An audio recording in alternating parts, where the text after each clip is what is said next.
All right, so as I left the house today, I got to thinking, and I feel inspired to share. So this week, it's been up and down emotionally for me, right? And I got to thinking back, when I was using, and emotions are the first thing that would take me out. I would use to avoid feeling, and if I was stressed out, I would avoid feeling that as well. And so I would drink, or I would drug, or whatever I could get my hands on at the time to go ahead and get through it. And it was never really getting through. It was just pushing down the inevitable. And eventually, boom, there was that explosion of emotions that I honestly never knew how to handle.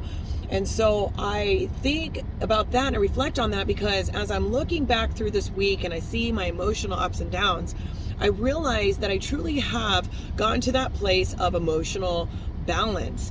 Okay. And it doesn't feel like that when you're in the midst of it. But I can honestly say today, I don't want to drink or drug in order to avoid my emotions, that I know that I need to get through them. And so I bring this up because I want to kind of share with you guys that it is possible to walk through emotions, and it's okay to feel emotions, and it's okay to be in the moment while you're going through it. Okay. I wasn't present for a lot of that stuff in my life, and I didn't know how to be. And now that I do, I don't enjoy it while I'm going through it, but on the other side, I feel so happy.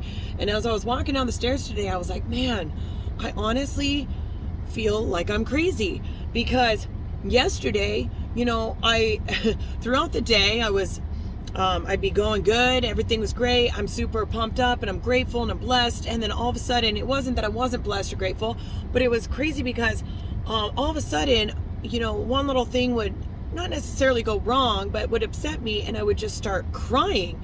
And I feel that, my mom said it best. She's like, tears are a way of releasing the steam out of the pressure cooker, right? It's my way of letting go of all that stuff that is building up that I apparently didn't give myself enough time this week to face. And not only face, but accept it as it is.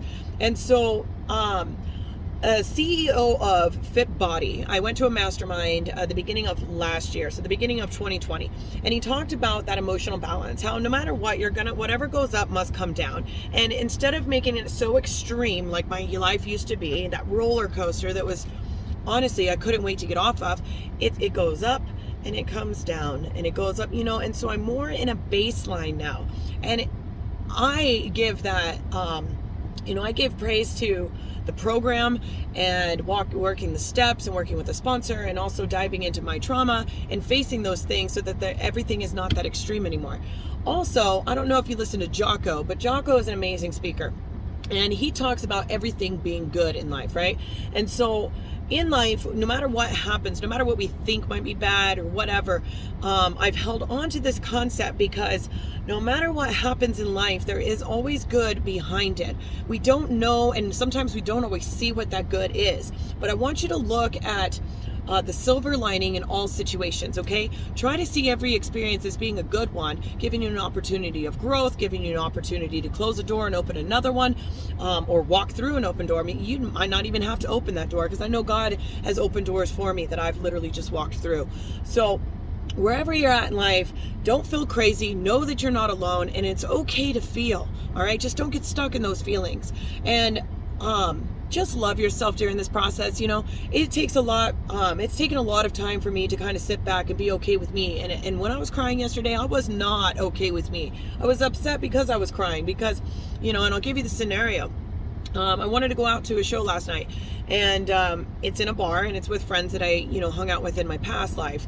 And so I always bring somebody in the program with me, or I bring somebody that will hold me accountable with me, no matter what. It's been 2 years since I've had a drug or drank alcohol. It's actually been longer than that, but I, in a sense, don't trust myself. I know that I have this disease that will take me out at any given chance, and I don't want to give my disease that opportunity to take me out. My sobriety means the world to me, and going out and seeing and being of support to somebody in their show, that means a lot to me too, but my life comes first. And so I had to be open, and I had to be honest and say, hey, I'm not able to come because I'm going to be alone, and I don't trust myself today because of my emotional state of mind. And not only that, it's just safer for me to be amongst people that are working a program. And so, and the person honored that, and I felt, I called my sponsor and I was like, man, I'm 38 years old and I'm afraid to go to a bar. Like, what the heck has my life become? And she was like, that's ego talking. And without her, thank God I have her in my life to show me those moments of that self-loathing and that ego that takes place and tries to beat me up for the decisions that I've made. You know what? And here I am another day sober because I made that choice. And I'm truly grateful for everything that all these practices and the self-care that I've done in order to get to where I'm at today. Just know that it takes time, okay? Healing and getting to that place of that emotional sobriety, that emotional balance, it takes a lot of time, but it's okay. You're worth it, and it will get better. All right, don't give up. Love you.